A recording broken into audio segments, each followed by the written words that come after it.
ஒரு ஜிம்முக்கு போயிட்டு ஒர்க் அவுட் பண்ணுற பர்சனாக இருந்தாலும் சரி, ஒரு muscle gain or fat loss எந்த ஒரு கோலுக்கு ஒர்க் அவுட் பண்ணிகிட்டு இருக்க ஒரு பர்சனாக இருந்தாலும் சரி, நம்ம எல்லாருக்குமே வந்து நம்ம ஃபிசிக்கில் ரொம்ப பிடிச்ச ஒரு மசில் குரூப் எதுவாக இருக்கும்னா பைசப்ஸ்.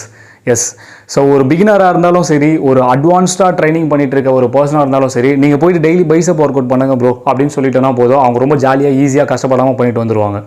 ஏன்னா அந்த அளவுக்கு பைசப்போட மசில் குரோத் மேலே நம்ம எல்லாருக்குமே ஒரு அட்ராக்டிவ்னஸ் இருக்கும் எப்போவுமே.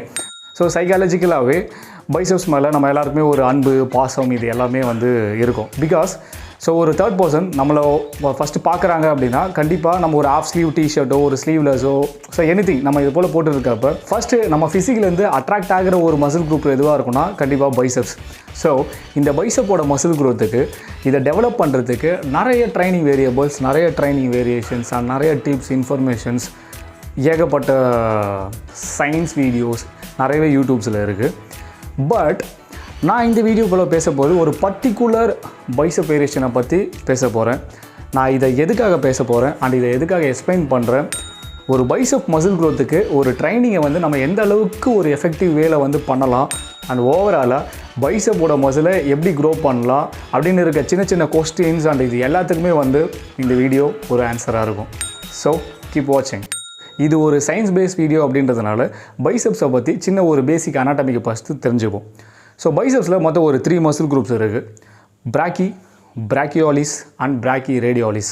பிராக்கி அப்படின்னா ஒன்றும் கிடையாது. ஸோ இப்போ நம்மளை ஒருத்தவங்க ஃப்ரண்ட் வியூவில் பார்க்குறாங்க அப்படின்னா நமக்கு அங்கே தெரிகிற ஒரு மசில் தான் பிராக்கி. பட் இந்த பிராக்கியில் 2 ஹெட் இருக்குது, ஒன்று லாங் ஹெட் அண்ட் ஒன்று ஷார்ட் ஹெட். அதனால தான் நம்ம அதை பைசப்ஸ் அப்படின்னு சொல்கிறோம். பட் இதுவே ட்ரைசப்ஸில் பார்த்தீங்கன்னா 3 ஹெட் இருக்குது. அதனால தான் ட்ரைசப்ஸை நம்ம ட்ரை அப்படின்ற ஒரு வேர்டை நம்ம யூஸ் பண்ணிகிட்ருக்கோம்.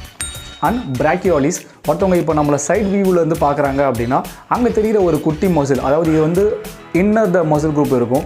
ஸோ அங்கே தெரிகிற ஒரு மசில் தான் பிராக்கியாலிஸ் அண்ட் பிராக்கி ரேடியாலிஸ். இது வந்து 4 ஆர்மில் கனெக்ட் ஆகிருக்கிற ஒரு muscle group. Hammer curl and pronated reverse curl இதெல்லாம் பண்ணுறப்ப ஆக்டிவேஷன் ஆகிற ஒரு மசில் குரூப் இந்த பிராக்கி ரேடியாலிஸ். ஸோ மொத்தமாக நம்ம இது எல்லாத்தையுமே கவர் பண்ணாதான் நம்ம பைசப்ஸ் வந்து பார்க்குறதுக்கு அழகாகவும் இருக்கும் அண்ட் நம்ம எதிர்பார்க்குற அந்த பைசப் மசில் குரோத்தும் வந்து நமக்கு நடக்கும்.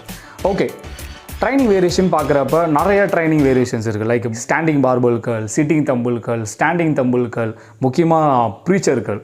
ஸோ ப்ரீச்சர் கர்ல் பற்றி கண்டிப்பாக சொல்லி ஆகணும். ஒருத்தவங்களுக்கு பைசப் வேரியேஷனில் ப்ரோ உங்களுக்கு எந்த வேரியேஷன் வந்து ரொம்ப பிடிக்கும் பைசப்ஸ் பாடுறதுக்கு அப்படின்னு கேட்டோன்னா கண்டிப்பாக ப்ரீச்சர் கர்ல் தான் சொல்லுவாங்க. ஏன் அப்படின்னா நீங்கள் ஒரு 2 to 3 செட்ஸ் நம்ம ப்ரீச்சர் கர்ல் பண்ணாலே வந்து நமக்கு பைசப்ஸ் வந்து பயங்கரமாக பம்ப் ஆகிடும் அண்ட் பார்க்குறதுக்கு அந்த ஒரு ஹியூஜ் லுக் கொடுத்துரும். இது ஏன் நடக்குது அப்படின்னா நம்ம ப்ரீச்சர்கள் வந்து பெஞ்சில் கையை ரெஸ்ட் பண்ணி கர்ல் பண்ணுறப்ப ஸோ நம்மளோட ஆப்போசிட் மசில் லைக் ட்ரைசப்ஸ் இது எல்லாமே வந்து ரெஸ்ட் பொசிஷனில் இருக்கும். அண்ட் பைசப்ஸ் கர்ல் பண்ணுறதுக்கு நமக்கு ஹெல்ப் பண்ணிகிட்டு இருக்க supportive joints like shoulder and elbow இதுவும் வந்து ரெஸ்ட்டில் இருக்கும். ஸோ பைசப் மட்டும் தனியாக துண்டாக ஒர்க் ஆகிட்டு இருக்கும். ஸோ ப்ரைமரி மசில் ஆக்டிவேஷன் வந்து அங்கே ரொம்ப அதிகமாக இருக்கும். At the same time stretch ரேஞ்சுன்னு பார்க்குறப்ப நீங்கள் ஒன்ஸ் இப்போது எசென்ட்ரிக் வேல போகிறீங்க. ஸோ கீழே இருக்கிறப்ப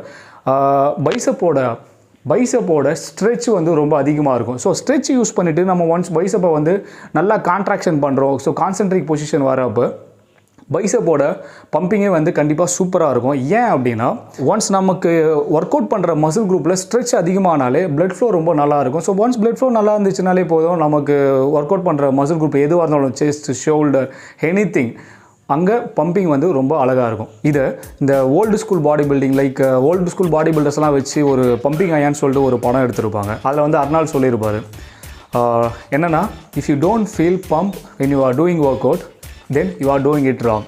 அதாவது என்னென்னா நீங்கள் ஒர்க் அவுட் பண்ணுறப்ப உங்களுக்கு பம்பிங்கே வந்து ஃபீல் ஆகலை அப்படின்னா கண்டிப்பாக நீங்கள் அந்த ஒர்க் அவுட்டை வந்து தப்பாக பண்ணிட்டுருக்கீங்க. You are wasting your time.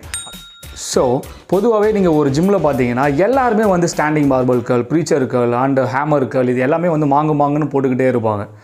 But incline dumbbell curl, so நான் இங்கே பேச போகிறது என்னென்னா incline dumbbell curl. Incline dumbbell curl எந்த அளவுக்கு ஒரு இம்பார்ட்டண்ட்டான வேரியேஷன் அப்படின்னா 2005 ஒரு ரீசர்ச் பண்ணாங்க.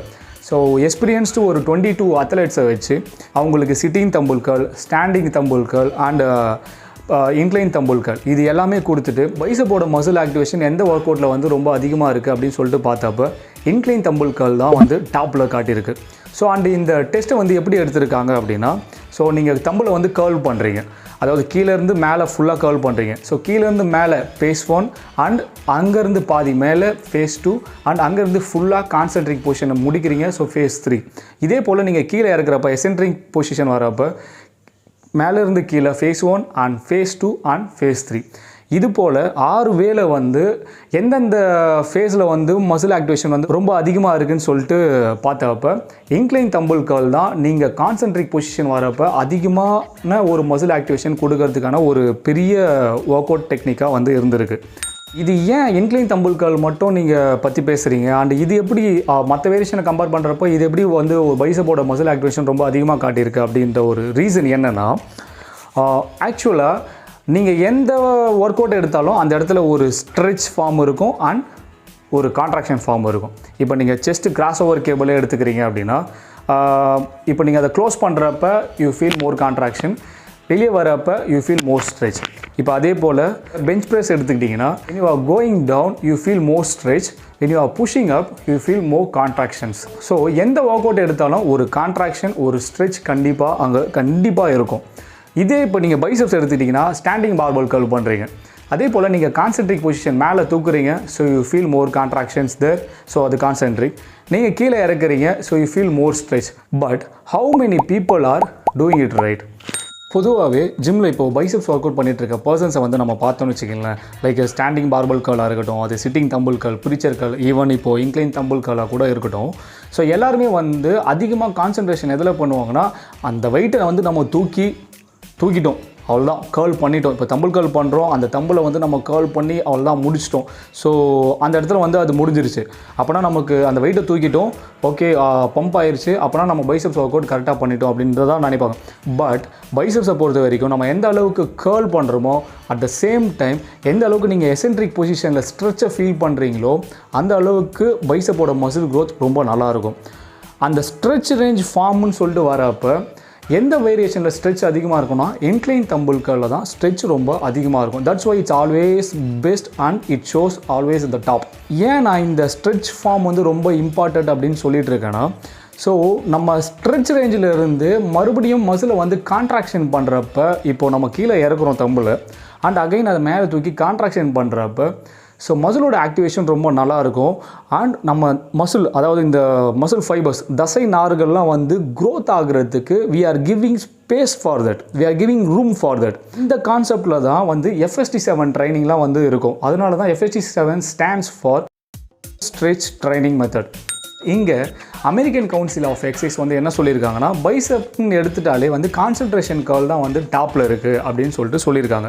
அதாவது கான்சன்ட்ரேஷன் கர்ல் தான் வந்து பைசப்போட மசில் ஆக்டிவேஷன் வந்து ரொம்ப நிறைய கொடுத்துருக்கு அப்படின்றத காட்டியிருக்காங்க. இந்த இடத்துல என்னோட பாயிண்ட் ஆஃப் வியூலேருந்து ஏன் அவங்க வந்து அது போல் கான்சன்ட்ரேஷன் கர்ல் இவங்க மட்டும் ஏன் ஒரு டாப் இன்டர்நேஷ்னல் கோர்ஸ் இவங்க மட்டும் ஏன் வந்து கான்சன்ட்ரேஷன் கர்லை வந்து டாப்பில் கொடுத்துருக்காங்க அப்படின்னா, ஸோ ஒரு top fitness course, international course இவங்க எல்லாமே வந்து மசில் ஆக்டிவேஷன் வரப்போ ஒரு வேரியேஷன்லேருந்து மசில் ஆக்டிவேஷன் கண்டுபிடிக்கிறப்ப அவங்க வந்து அனாட்டமிக்கல் பேஸில் வந்து தான் கண்டுபிடிப்பாங்க. கொஞ்சம் புரிகிற மாதிரி சொல்லணும் அப்படின்னா, ஃபார் எக்ஸாம்பிள் இப்போது ஒருத்தர் ஒர்க் அவுட் பண்ணிகிட்ருக்காரு, ஜிம்முக்கு போயிட்டுருக்காரு. இப்போ நம்ம அவரை பார்க்குறோம்.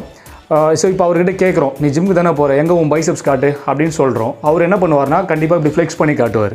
ஓகே, ஸோ ஃப்ளெக்ஸ் பண்ணி காட்டுறாரு.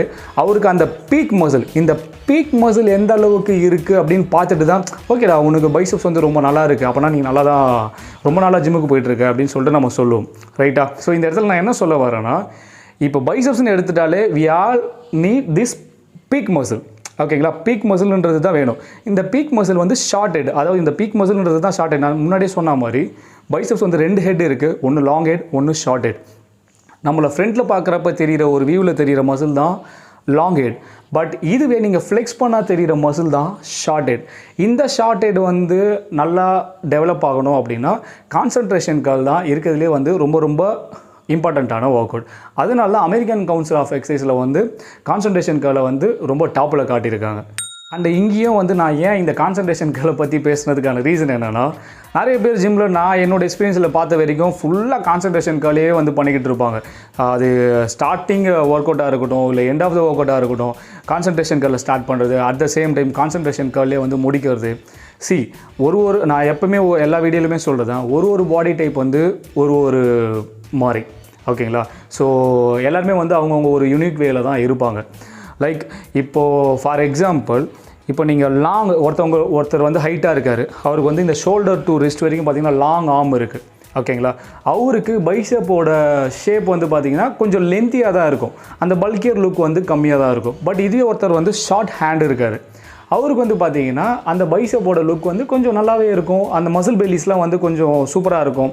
அவங்க ஈஸியாக ஒரு 4-5 வேரியேஷன் சூப்பராக பண்ணாலே போதும், அவங்களுக்கு அந்த பைசப்போட க்ரோத் வந்து சூப்பராக இருக்கும். ஒரு 3-4 மாதத்துலேயே வந்து அந்த பைசப்போட மசில் க்ரோத்தை வந்து அவங்க பார்த்துருவாங்க. ஸோ அதே போல் எல்லா பாடி டைப்பும் வந்து ஒரே மாதிரி கிடையாது. பட் உங்கள் பாடி டைப் என்ன வேணாலும் இருக்கட்டும், நீங்கள் என்ன வேரியேஷன் பைசப் வேரியேஷன் வேணாலும் போடுங்க. பட் நீங்கள் like isolate movement like biceps and triceps movement இது போலலாம் எடுக்கிறப்ப ஐசோலேட் மூவ்மெண்ட் அப்படின்னா நீங்கள் ஒரு ஒர்க் அவுட் பண்ணுறீங்கன்னா அந்த மசில் மட்டும்தான் ஒர்க் ஆகும், அதுக்கு சப்போர்ட்டிவ் பண்ணிகிட்டு இருக்க மசில்ஸ் எதுவுமே வந்து ஒர்க் ஆகாது. லைக் இப்போ நீங்கள் பைசப் கர்ல் பண்ணுறப்ப பைசப்ஸ் மட்டும்தான் ஒர்க் ஆகும், அதுக்கு சப்போர்ட் பண்ணுற ஷோல்டர் மசிலோ இல்லை ஸ்கேப்லாவோ எல்போ ஸோ இது எல்லாமேலாம் ஒர்க் ஆகாது. பட் இதுவே நீங்கள் bench press like incline dumbbell ப்ரெஸ்லாம் பண்ணுறீங்க அப்படின்னா செஸ்ட் மசில் ஆக்டிவேஷன் மட்டும் இருக்காது, கூட சேர்ந்து செகண்டரி மசிலாக ஷோல்டர் அண்ட் ட்ரைசப்ஸ் இதெல்லாம் கூட சேர்ந்து ஆக்டிவேஷன் ஆகும். ஸோ ஐசோலேட் மூவ்மெண்ட் லைக் நீங்கள் பைசப் கர்ல், நீங்கள் இன்க்ளைன் தம்பிள் கர்லாக இருக்கட்டும், பார்பல் கர்லாக இருக்கட்டும், ஹேமர் கர்லாக இருக்கட்டும், ப்ரீச்சர் கர்லாக இருக்கட்டும், எது எடுத்தாலும் ஒரு கரெக்டான ஒரு ரேஞ்ச் ஆஃப் மோஷன் ரொம்ப ரொம்ப important. Range of motion ROM அப்படின்றது வந்து என்னென்னா நீங்கள் எந்த அளவுக்கு கான்சன்ட்ரேஷன் பண்ணி வெயிட்டை லிஃப்ட் பண்ணுறதுல ஃபோக்கஸ் பண்ணுறீங்களோ அதே போல் அதை எசென்ட்ரிங் பொசிஷனில் ரிலீஸ் பண்ணுறது ரொம்ப ரொம்ப இம்பார்ட்டன்ட். ஸோ பைசப்ஸை பொறுத்த வரைக்கும் எல்லாருமே வந்து நார்மலாகவே ஒரு மசில் ஒர்க் அவுட் எடுத்த வரைக்கும் எல்லாருமே நிறைய வெயிட்டு போடணும், அதிகமாக தூக்கணும்னா நமக்கும் வந்து மசில்ஸ் கொஞ்சம் நிறைய பெருசாகிடும் அப்படின்னு சொல்லிட்டு தான் நினச்சிட்டு இருப்பாங்க. ஈவன் அது பிகினராக யார் ஸ்டார்ட் பண்ணாலும், ஈவன் நான் ஸ்டார்ட் பண்ணுறப்பையும் அப்படி தான் நினச்சிட்டு நிறைய வெயிட் அதிகமாக போட்டுட்டு எனக்கு இன்ஜுரிலாம் வேறு நிறைய ஆகியிருக்கு. ஸோ இது எல்லாமே ஸ்டார்டிங் ஸ்டேஜ். ஸோ இப்போ ஸ்டார்ட் பண்ணுற பசங்களும் வந்து எல்லாருமே இப்போ பைசப்ஸ்னு வந்துட்டாலே கண்டிப்பாக நிறைய வெயிட்ஸ் போடணும், அதை நிறைய லிஃப்ட் பண்ணணும், நிறைய ரெபிடேஷன்ஸ் பண்ணணும். இந்த மாதிரிலாம் பண்ணால் தான் வந்து பைசப்ஸோட க்ரோத் வந்து சூப்பராக இருக்கும். பிகாஸ் நம்ம நிறைய ஃபிட்னஸ் இன்ஃப்ளூயன்சர்ஸ் பார்க்குறோம், பாடி பில்டர்ஸ் பார்க்குறோம், லைக் இன்ஸ்டாகிராம்ஸில் நிறைய லைக் வீடியோஸ் போஸ்ட் இது போல் நிறையா ஏகப்பட்ட இன்ஃபர்மேஷன்ஸ் நிறைய இருக்குது. ஸோ இதெல்லாம் பார்த்துட்டு நம்மளும் அதே போல் பண்ணால் நமக்கும் அதே போல் ஒரு பயங்கரமான ஒரு மசில் க்ரோத் இருக்கும் அப்படின்னு சொல்லிட்டு தான் நினச்சிட்டு இது போல் பண்ணிகிட்டு இருக்காங்க. பட் அது போலலாம் ஆகாது. ஸோ ஒரு ப்ராப்பர் ரெபிடேஷன், ஒரு ப்ராப்பர் ஃபார்ம், ஒரு ப்ராப்பர் செட் இது எல்லாமே இருந்தால் தான் ஒரு க்ரோத் வந்து கரெக்டாக இருக்கும். இப்போ ஒரு பைசப்ஸை வந்து எஃபெக்டிவ் வேலை எப்படி ட்ரைனிங் பண்ணணுன்றதுக்கு தான் இந்த இன்க்ளைன் தம்பிள்கால நீங்கள் ஒரு வேரியேஷன் பண்ண போகிறீங்க, ஒரு பைசப்போட வேரியேஷன் பண்ண போகிறீங்க அப்படின்னா கண்டிப்பாக அதில் இன்க்ளைன் தம்பிள்கால இன்க்ளூட் பண்ணி பண்ணுங்கள். ஜஸ்ட் நம்ம பார்பர் கர்ல், ப்ரீச்சர் கர்ல் இது போல் எது நமக்கு அதிகமாக பம்பிங் கொடுக்குதோ அதில் மட்டும் நிறைய கான்சன்ட்ரேஷன் பண்ணாமல் இந்த வாட்டி நீங்கள் ஒரு பைசப் ஒர்க் அவுட் பண்ண போகிறீங்க அப்படின்னா கண்டிப்பாக அதில் இன்க்ளைன் தம்பிள்களை இன்க்ளூட் பண்ணி பாருங்கள், கண்டிப்பாக ரொம்பவே சூப்பராக இருக்கும். ஸோ ரொம்ப அட்வான்ஸ்டாக ட்ரைனிங் பண்ணுறவங்க இன்க்ளைன் தம்பிள்கள் ப்ளஸ் ப்ரீச்சர்கள் இது ரெண்டுத்தையுமே சூப்பர் செட் பண்ணி பாருங்கள், ரொம்பவே சூப்பராக இருக்கும். But make sure you are doing a right form. Just pick your comfortable weight. Just incline பெஞ்சை 35 to 45 டிகிரி வரைக்கும் வைக்கலாம். வச்சுட்டு ஜஸ்ட் நீங்கள் யூஸ்வலாக கர்ல் பண்ணுற மாதிரியே கர்ல் பண்ண ஸ்டார்ட் பண்ணிங்கனாலே போதும். So feel the stretch and feel the contraction முடிஞ்சிருச்சு. ஸோ நெக்ஸ்ட் டைம் நீங்கள் பைசப் ஒர்க் அவுட் பண்ணுறப்ப இந்த ஒர்க் அவுட்டை கண்டிப்பாக பண்ணி பாருங்கள். அண்ட் ஆல்ரெடி பண்ணிட்டு இருக்கீங்கன்னா கரெக்டான ஒரு ஃபார்மில் பண்ணி பாருங்கள். அண்ட் இந்த வீடியோ ஃபுல்லாகவே முழுக்க ஒரு பிகினர்ஸ்க்கு தான். மோரோவர் நான் போகிற நிறைய வீடியோஸ் வந்து பிகினர்ஸ்க்கு தான் வந்து நிறைய யூஸ்ஃபுல்லாக இருக்கும். நான் எப்போவுமே சொல்கிறது தான், விஷயம் தெரிஞ்சவங்களுக்கு கண்டிப்பாக இதெல்லாம் ஒரு விஷயமா அப்படின்னு சொல்லிட்டு தான் இருக்கும். பட் தெரியாதவங்களுக்கு தெரிகிற ஒரு சின்ன விஷயமும் வந்து ரொம்ப பெரிய இன்ஃபர்மேஷன். ஸோ இதில் நிறைய ரீசர்ச்சோட பிடிஎஃப்ஸ்லாம் வந்து நான் நிறைய காட்டாமல் அண்ட் ரொம்ப சயின்ஸில் எக்ஸ்பிளைன் பண்ண வேணாம்னு சொல்லிட்டு தான் கொஞ்சம் மேலோட்ட பேசிக்காகவே நான் முடிச்சிருக்கேன். பிகாஸ் நிறைய நான் இன்னும் கொஞ்சம் டீப் சயின்ஸ்லாம் கொஞ்சம் எக்ஸ்பிளைன் பண்ணனா நிறைய கன்ஃபியூஸ் ஆகிடும். ஸோ ஒரு பிகினராக அதை வந்து கண்டிப்பாக அந்த டெக்னிக்கல் டேர்ம்ஸ்லாம் புரிஞ்சிக்க முடியாது. ஸோ அதனால தான் நான் ரொம்ப பேசிக்காக முடிச்சிருக்கேன். அண்ட் இந்த வீடியோவில் ஏதாவது டவுட் இருந்துச்சு அப்படின்னா so doubt in this video அப்படின்னு போட்டு கமெண்ட்ஸில் எனக்கு என்ன டவுட்ஸ்னாலும் சொல்லுங்கள். இன்கேஸ் நான் எக்ஸ்பிளைன் பண்ண வந்த விஷயம் வந்து எக்ஸ்ப்ளனேஷன் புரியல, இதை இன்னும் கொஞ்சம் மாற்றி இப்போ சொல்லியிருக்கலாம் அப்படின்னு சொல்லிட்டு இருந்தாலும் கண்டிப்பாக இல்லை நான் நிறைய கொஞ்சம் ஃபாஸ்ட்டாக சொல்கிறேன், இல்லை ரொம்ப ஸ்லோவாக சொல்லிகிட்டு இருக்கேன் அப்படின்னாலும் எனக்கு கமெண்ட்ஸில் ஒரு சஜஷனாக நீங்கள் கொடுத்தீங்க, இல்லை ஒரு ரிவ்யூவாக நீங்கள் சொன்னீங்கனாலும் நான் ஃபர்தராக போடுற வீடியோஸ் எல்லாத்துக்குமே எனக்கு வந்து யூஸ்ஃபுல்லாக இருக்கும். So keep support. கண்டிப்பாக நெக்ஸ்ட் வீடியோவில் ஒரு குட் கண்டென்ட்டோட கண்டிப்பாக பார்க்குறேன். பாய்.